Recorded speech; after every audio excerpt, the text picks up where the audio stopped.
Bienvenidos observadores a la segunda parte de la historia del cine. Para contextualizar un poco, Europa ha quedado devastada después de la Primera Guerra Mundial. Los años 30 parten de la quiebra del 29, una crisis que recorrió literalmente todo el mundo. Vamos, similar a lo que está pasando ahora. Hay varios conflictos en diversas partes del mundo. Hay un auge de los totalitarismos, pero a todos los niveles. Y lo más trágico de todo es que esta década termina con el conflicto armado más grande de la historia, la Segunda Guerra Mundial. En el cine también se verá este cambio, ya que hay varias corrientes que enseñan un poco más o menos cuáles serán las tendencias. En Francia, por ejemplo, país donde surge el cine gracias a los hermanos Lumière, nos encontramos con lo que sería el realismo poético, mientras que en autores como René Clair y obras como Viva la Libertad o El Millón se encuentra una visión optimista de fantasía y un cierto optimismo que no siempre coincide con la realidad.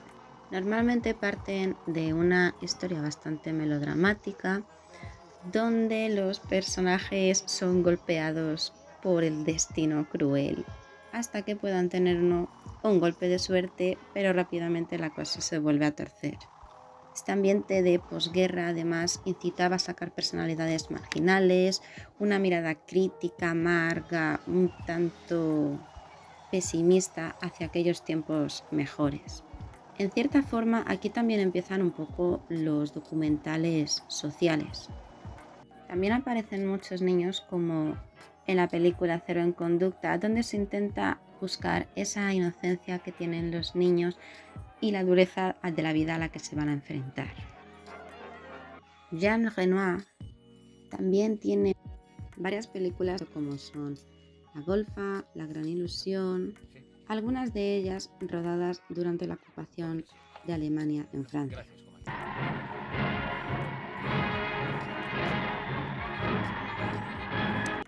Durante estos momentos, autores como Fritz Lang también utilizan elementos expresionistas de momentos anteriores para darle más dramatismo a las películas, como es el caso de Fritz Lang y su película El testamento del Dr. Mabuse de 1933.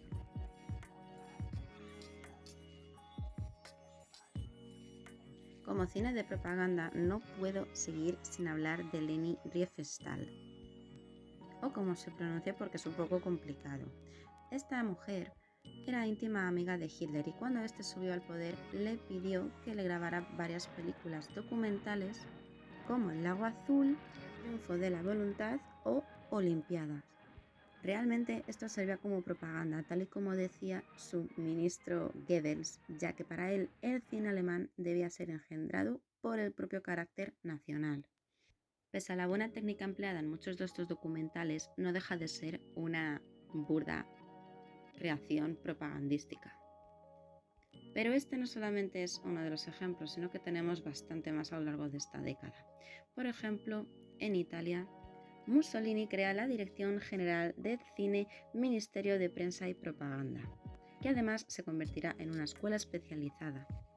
Autores como Augusto Jenina y obras como El Escuadrón Blanco o Sin Novedad desde el Alcázar son otro ejemplo de cine propagandístico. Si nos desplazamos un poquito más al este, también nos encontramos con otros ejemplos. Por ejemplo, El guerrillero rojo de 1934, obra de George y Sergei Vasiliev. Algunos cuentan que esta era la obra favorita incluso de Stalin y que la veía varias veces al año. Por último, nos encontramos con este autor que también hizo una obra similar llamada Los marinos de Kronstadt, espero que se pronuncie así, que sirvió como arma propagandística también en España.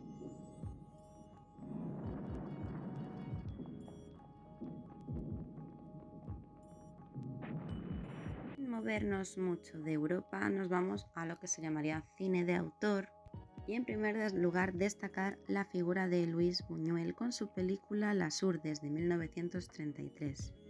Un documental de investigación etnográfica de las condiciones miserables de la vida en un pueblo español. Este documental, dado las condiciones y todo lo que se veía, como la tradición de arrancar la cabeza de un pollo montado a un caballo y cosas del estilo, fue prohibido por el gobierno del momento. En este tipo de documentales lo que más se ve es la austeridad, el interés narrativo, la pureza de la imagen y la feroz crítica que se hace hacia las condiciones de la gente que vive en el campo. Dura solo 27 minutos y está libre, es recomendable verlo. En Luis Buñuel también, por ejemplo, vemos imágenes bastante crudas, como es un burro que ha tirado un enjambre de abejas y al final se lo acaban comiendo. Otro autor que pertenecería a la escuela soviética sería Bertov, ya que desde 1917 la industria del cine queda nacionalizada en la URSS. Y según palabras de Stalin, en 1924 dijo que puesto que el cine es el medio mayor de masas, hemos de tomarlo en nuestras manos. Y así hizo, realizando varias películas con propaganda, dos de ellas muy conocidas, que son Sinfonía del Donbass de 1930 y Tres cantos sobre Lenin de 1934. Ambas son películas muy realistas, cuyas características son pues el amor a la patria, la fe en el porvenir, protagonizando siempre la naturaleza, los paisajes y las personas en ellos. La masa es la protagonista en este tipo de obras. Alfred Hitchcock de esta época también tiene dos películas muy importantes: El hombre que sabía demasiado de 1934 y 39 escaleras de 1935, donde aparece un cine de intriga, criminal. Ya sabemos que es el maestro de suspense y hablaremos de él más adelante. Otro autor muy importante sería Alexander Korda con la obra La vida privada de Enrique VIII de 1932 y que pertenece al género histórico, podríamos incluso decir al cine colonial. Mientras Europa estaba en ruinas, en Estados Unidos surgen las Majors, empresas productoras en Hollywood, una pequeña localidad en California que a día de hoy está absorbida por Los Ángeles.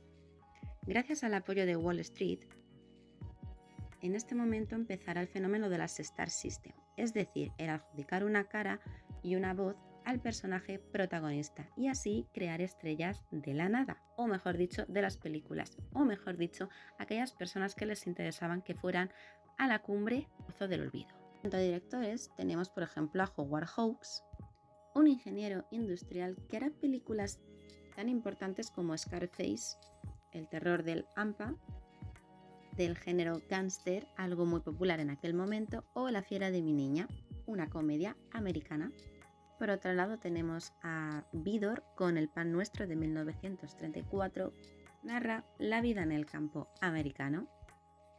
Del autor Raoul Walsh tenemos por ejemplo Los violentos años 20 y de John Wayne tenemos películas tan importantes como La diligencia de 1939, donde como característica principal narra una épica americana, un humor un tanto socarrón, unos valores tradicionales americanos que quedan perfectamente representados en sus películas.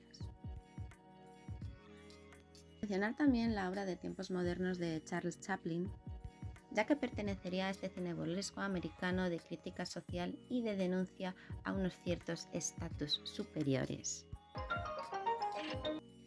Destacar que en este momento también aparecen grandes películas como King Kong, que pertenecería un poco a este cine fantástico y que ha llegado a versiones hasta nuestros días.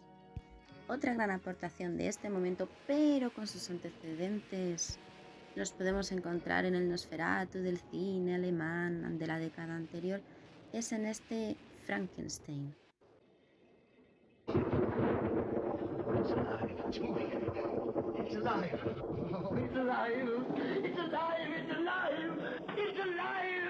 Otro de los géneros más importantes de este momento fue el género de los gángster, ya que reflejaba el ambiente social de ese momento, ya que en este momento muchas de las personas de Europa emigraron a Norteamérica en busca de mayores oportunidades. Y entre esto, la promulgación de la ley seca, hizo que las mafias se volvieran muy populares. ¿Y qué es el cine sino el reflejo de la realidad?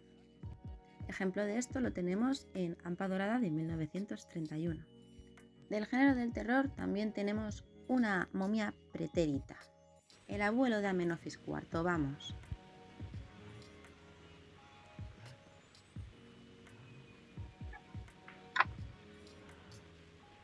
Lo que el viento se llevó es otra película muy importante de Victor Fleming, ya que narra una historia bélica, una historia de amor, la superación de las personas pese a las dificultades que aparecen en la vida y la superación de Escarlata. Citar los elementos referenciales hacia los cuadros paisajísticos de los siglos XVII y XVIII, tirando de ese romanticismo que aún quedaba en la sociedad. Por último, y no por ello menos importante, tenemos a Walt Disney. Decir como curiosidad que nuestro amigo Mickey en un principio se iba a llamar Mortimer, pero que gracias a su mujer pasó a llamarse Mickey, y Mortimer quedó como su archienemigo en dibujos posteriores. Pero su gran producción de este momento será Blancanieves y los 7 enanitos, el primer largometraje a color que se hizo.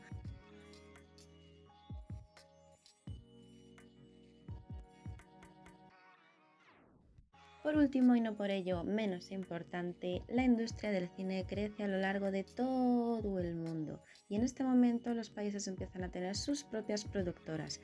En el caso de India es particular porque todavía seguía bajo la influencia de Inglaterra, pero poco a poco en este cine iban saliendo sus características, sus particularidades, sus bailes, sus danzas, su idiosincrasia, por así decirlo. Lo que será posteriormente el Bollywood actual.